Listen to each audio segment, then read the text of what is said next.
রাত যত বাড়ে নিস্তব্ধতা তত গভীর হয়, আর সেই নিস্তব্ধতার আড়ালেই লুকিয়ে থাকে কিছু অশরীরী সত্যি। আপনারা শুনছেন story teller Ishita. Story teller ঈশিতার চ্যানেলে আপনাদের সবাইকে স্বাগতম। আজ আপনাদের শোনাবো নৈনিতালের গহীন অরণ্যের বুক থেকে উঠে আসা এমন এক হাড়হিম করা ঘটনা যা লজিক দিয়ে ব্যাখ্যা করা অসম্ভব। এই ঘটনাটি আমাকে পাঠিয়েছে আমার এক সাবস্ক্রাইবার, যার নাম অনিক। সে পাঞ্জাবে থাকে। অন্ধকার ঘনিয়ে আসার আগে তৈরি হয়ে নিন, কারণ আজকের ঘটনাটি শুধু ভয় দেখানোর জন্য নয়, আজকের ঘটনাটা একটা আতঙ্কের। অনিক আমাকে যেভাবে ঘটনাটি লিখে পাঠিয়েছে আমি সেভাবেই পড়ে আপনাদেরকে শোনাচ্ছি। চলুন তাহলে প্রবেশ করি সেই রহস্যময় জগতে। নিঝুম রাত, নৈনিতালের আঁকাবাঁকা পাহাড়ি রাস্তায় যখন কুয়াশার ঘন চাদর নেমে আসে, তখন চারপাশটা এক অদ্ভুত রহস্যময়তায় ঢেকে যায়। বৃষ্টির ঝাপটা একটু আগেই থেমেছে, কিন্তু পাহাড়ের গায়ে লেগে থাকা ভেজা মাটির গন্ধ আর কনকনে ঠান্ডা বাতাস শরীরটাকে বারবার হিম করে দিচ্ছিল। আমি আমার বাইক নিয়ে একাই এগিয়ে চলেছিলাম পাঞ্জাবের দিকে। রাস্তার দুই ধারের দেবদারু গাছগুলো যেন অন্ধকারে দানবের মতো দাঁড়িয়ে আছে। আমার বাইকের হেডলাইটের আলো যতটুকু যাচ্ছে তাতে শুধু সাদা ধোঁয়া ছাড়া আর কিছুই স্পষ্ট দেখা যাচ্ছে না। নিস্তব্ধতা এতটাই গভীর যে নিজের হৃদস্পন্দনের শব্দও যেন কানে তালা লাগিয়ে দিচ্ছে। পাহাড়ের একটা নির্জন মোড়ে আসতেই হঠাৎ কোনো কারণ ছাড়াই আমার বাইকের ইঞ্জিনটা গো গো শব্দ করে বন্ধ হয়ে গেল। আমি বারবার সেলফ স্টার্ট দেওয়ার চেষ্টা করলাম, কিন্তু বাইকটা যেন কোনো এক অদৃশ্য কারণে প্রাণহীন হয়ে পড়ল। চারপাশটা নিকষ কালো অন্ধকারে ডুবে আছে, আর দূরে কোথাও ঝর্ণার একটানা গম্ভীর শব্দ ভেসে আসছে। ঠিক সেই মুহূর্তে আমার শিরদাঁড়া দিয়ে একটা হিমশীতল স্রোত বয়ে গেল। মনে হলো ঠিক আমার পেছনেই কেউ একজন দাঁড়িয়ে আছে। বাতাসের ঝাপটার সঙ্গে মিশে থাকা এক পচা লাশের গন্ধ নাকে এসে ধাক্কা দিল, যা কোনো স্বাভাবিক পরিস্থিতি হতে পারে না। আমি ঘাড় ঘুরিয়ে পিছন ফিরে তাকালাম, কিন্তু সেখানে কুয়াশার দল ছাড়া কিছুই দেখতে পেলাম না। অথচ বারবার মনে হচ্ছিল অন্ধকারের আড়ালে কেউ একজন আমার প্রতিটি নড়াচড়া লক্ষ্য করছে। হঠাৎ কানে এলো এক অদ্ভুত ফিসফিসানি, যেন কেউ অনেক দূর থেকে আমার নাম ধরে ডাকছে। গলার স্বরটা এতটাই শীতল যে মনে হচ্ছিল তা সরাসরি আমার হাড়ের ভেতর পৌঁছে যাচ্ছে। আমি যখন ভয়ে সিঁচিয়ে আছি, ঠিক তখনই রাস্তার পাশের একটা পাথরের ওপর আলো পড়তেই দেখলাম একটা অবয়ব বসে আছে। সাদা পোশাকে ঢাকা সেই শরীরটা যেন কুয়াশার ভেতরেও কেমন একটা ভৌতিক আভা ছড়াচ্ছিল। অবয়বটি ছিল একটি মেয়ের। তার পরনের সাদা পোশাকটা রক্ত আর কাদায় মাখামাখি হয়ে লড়ঝড় করছে। মেয়েটির মুখটা দীর্ঘ চুলে ঢাকা থাকলেও তার চোখ দুটো অন্ধকারের ভেতরেও আগুনের ভাটার মতো জ্বলজ্বল করছিল। সে ধীর গলায় আমাকে বলল, দাদা, আমায় একটু এগিয়ে দেবেন, বড্ড ঠান্ডা লাগছে এখানে। তার গলার স্বরটা ঠিক মানুষের মতো শোনাচ্ছিল না, যেন পাতাল থেকে কোনো শব্দ উঠে আসছে। আমি চাইছিলাম বাইকটা ফেলে সেখান থেকে পালিয়ে যেতে, কিন্তু আমার হাত পা যেন কেউ পাথরের মতো স্থির করে দিয়েছে। অগত্যা আমি তাকে বাইকের পেছনে বসার জন্য ইশারা করলাম। মেয়েটি যখন আমার বাইকের পেছনে বসলো তখন কোনো ওজন অনুভূত হলো না, কিন্তু ঠিক সেই মুহূর্তেই মিরাকেলের মতো আমার বাইকের ইঞ্জিনটা স্টার্ট নিয়ে নিল। আমি দ্রুত বাইক ছোটানো শুরু করলাম, কিন্তু কিছু দূর যেতেই অনুভব করলাম আমার কাঁধের ওপর দুটো বরফ শীতল হাত এসে বসেছে। সেই হাতের স্পর্শ এতটাই ঠান্ডা ছিল যে আমার মনে হলো গায়ের চামড়া যেন জমে নীল হয়ে যাচ্ছে। আমি লুকিং গ্লাসে দেখার চেষ্টা করলাম, কিন্তু সেখানে কোনো প্রতিবিম্ব ছিল না। অথচ আমার ঘাড়ের ঠিক পেছনে কেউ একজন জোরে জোরে নিঃশ্বাস ফেলছিল, যার গন্ধে আমার বমি পাচ্ছিল। পাহাড়ের বাঁকগুলো যখন অতিক্রম করছিলাম তখন খেয়াল করলাম বাইকটা যেন আগের চেয়ে অনেক বেশি ভারী হয়ে যাচ্ছে। মনে হচ্ছিল যেন একটা মানুষ নয়, আস্ত একটা পাহাড় আমার পেছনে চেপে বসেছে। বাইকের গতিবেগ 60-70 হলেও সেটা যেন এগোতেই চাইছিল না। ঠিক সেই সময় আমার কানের কাছে একটা পৈশাচিক হাসি ভেসে এলো। সেই হাসিতে কোনো আনন্দ ছিল না, ছিল এক চরম বিভীষিকা। মেয়েটি খসখসে গলায় বলে উঠল, সবাইকে নিয়ে যাবে তো? সবাই অপেক্ষা করছে। আমি সামনের হেডলাইটের আলোয় দেখলাম রাস্তার ওপর কয়েক ডজন ছায়া মানুষ দাঁড়িয়ে আছে। ভয়ে আমার বুক ফেটে যাওয়ার উপক্রম হলো। আমি চোখ বন্ধ করে ভগবানের নাম জপতে শুরু করলাম। কিন্তু যতই ভগবানের নাম জপি না কেন, বিপদ যেন কাটার নামই নেই।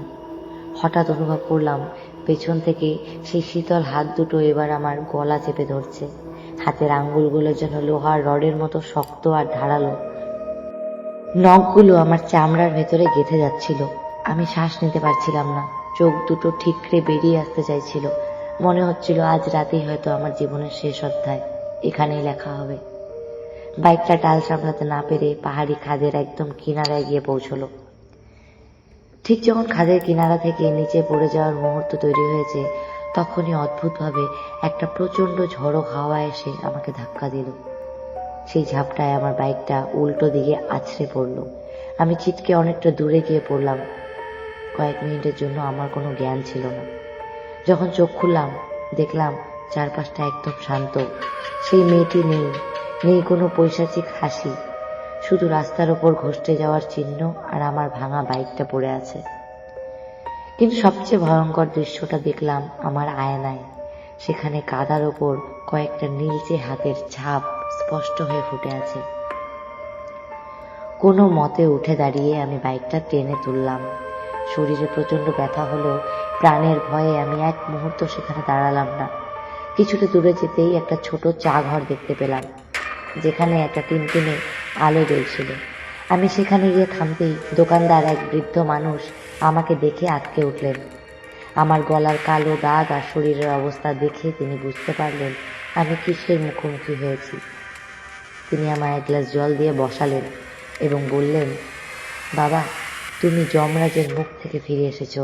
ওই রাস্তায় যারা একলা যায় তাদের কাউকেই ওরা কিন্তু ছেড়ে দেয় না। বৃদ্ধটি বলতে শুরু করলেন যে কয়েক বছর আগে ওই জায়গাতেই একটি বাস খাদে পড়ে গিয়েছিল। সেই দুর্ঘটনায় একটা গোটা পরিবার নিশ্চিহ্ন হয়ে যায়, যাদের লাশগুলো কোনোদিনও উদ্ধার করা সম্ভব হয়নি। তারপর থেকেই ওই রাস্তায় মাঝে মধ্যেই সেই সাদা পোশাক পরা মেয়েটিকে দেখা যায়। সে পথচারীদের কাছে সাহায্য চায় এবং একবার কেউ তাকে বাইকে বা গাড়িতে তুললে সে তাকে মৃত্যুর দুয়ারে টেনে নিয়ে যায়। বৃদ্ধের কথা শুনে আমার শরীরের লোম খাড়া হয়ে উঠল। আমি ভাবলাম, যদি ওই ঝড়ো হাওয়াটা না আসতো, তবে আজ ওই খাদেই আমার নামহীন সমাধি হতো। সারা রাত আমি সেই দোকানেই কাটিয়ে দিলাম। সকালে যখন আলো ফুটলো, তখন পাহাড়ের দৃশ্যটা কতই না সুন্দর লাগছিল, কিন্তু আমার মনের ভেতরে যে ক্ষতটা তৈরি হয়েছিল তা মুছে ফেলার মতো নয়। আমি পাঞ্জাবে ফিরে আসার পর অনেক দিন পর্যন্ত রাতে ঘুমাতে পারিনি। ঘুমালেই চোখের সামনে ভেসে উঠত সেই আগুনের মতো চোখ দুটো আর সেই পৈশাচিক হাসি। চিকিৎসকরা একে ট্রমা বললেও আমি জানি সেই রাতে যা ঘটেছিল তা কোনো মানসিক ভ্রম ছিল না। বিজ্ঞান দিয়ে সবকিছুর হয়তো ব্যাখ্যা হয় না, বিশেষ করে পাহাড়ের সেই রহস্যাবৃত অন্ধকারগুলোর ব্যাখ্যা কোনোদিনও পাওয়া যায় না। এই ঘটনার কয়েক মাস পরে আমি একদিন খবরের কাগজে দেখলাম ঠিক একই জায়গায় আবারও এক পর্যটক নিখোঁজ হয়েছেন। তার বাইকটা খাদের পাশে পাওয়া গেলেও তার কোনো হদিশ মেলেনি। খবরটা পড়েই আমার বুকটা ধক করে উঠল। আমি বুঝতে পারলাম সেই অতৃপ্ত আত্মাগুলো এখনো শান্ত হয়নি। তারা এখনো শিকার খুঁজছে ওই কুয়াশাচ্ছন্ন রাস্তায়। নৈনিতালের সেই পাহাড়ি পথটা এখনো আমার কাছে শিউরে ওঠার মতো এক দুঃস্বপ্ন। আমি হয়তো বেঁচে ফিরেছি, কিন্তু আমার মনের একটা অংশ চিরকালের মতো ওই পাহাড়ে হারিয়ে গেছে। আজ যখন আপনাদের সামনে এই ঘটনাটা শেয়ার করছি, তখন আমার একটাই উদ্দেশ্য, দুঃসাহস আর বোকামির মধ্যে পার্থক্যটা বোঝা প্রয়োজন। আমরা যারা অ্যাডভেঞ্চার ভালোবাসি, তারা অনেক সময় পাহাড়ের ডাককে উপেক্ষা করতে পারি না। কিন্তু পাহাড়েও কিছু এলাকা থাকে যা মানুষের জন্য নয়, বরং প্রেতাত্মাদের বিচরণ ভূমি। তাই যদি কখনো কোনো নির্জন রাস্তায় কেউ আপনাদের কাছে সাহায্য চায়, তবে আগে নিজের নিরাপত্তার কথা ভাবুন, কারণ মানুষরূপী শয়তানের চেয়েও ভয়ঙ্কর হতে পারে কোনো অতৃপ্ত আত্মার শীতল আলিঙ্গন, যা থেকে ফেরার কোনো পথ নেই। নৈনিতালে সেই অরণ্য ঘেরা পথ এখনো মানুষকে হাতছানি দিয়ে ডাকে, কিন্তু যারা জানে তারা ওই পথে রাতের বেলা ভুলেও পা বাড়ায় না। আমার অভিজ্ঞতাই তার প্রমাণ। আজকের এই কাহিনী এখানেই শেষ করছি। ঘটনাটা শুনে আপনারা কি বুঝলেন? মনে রাখবেন, অন্ধকার কিন্তু কখনোই একা আসে না, এই কথাটা আমি বারবার বলি। আপনার ঘরের কোণে বা জানলার ওপাশে হয়তো কেউ একজন দাঁড়িয়ে আপনার প্রতিটা কথা শুনছে। আজকের পর থেকে একা নির্জন রাস্তায় যাওয়ার আগে 10 বার ভাববেন। দেখা হবে পরের কোনো এক লোমহর্ষক পর্বে।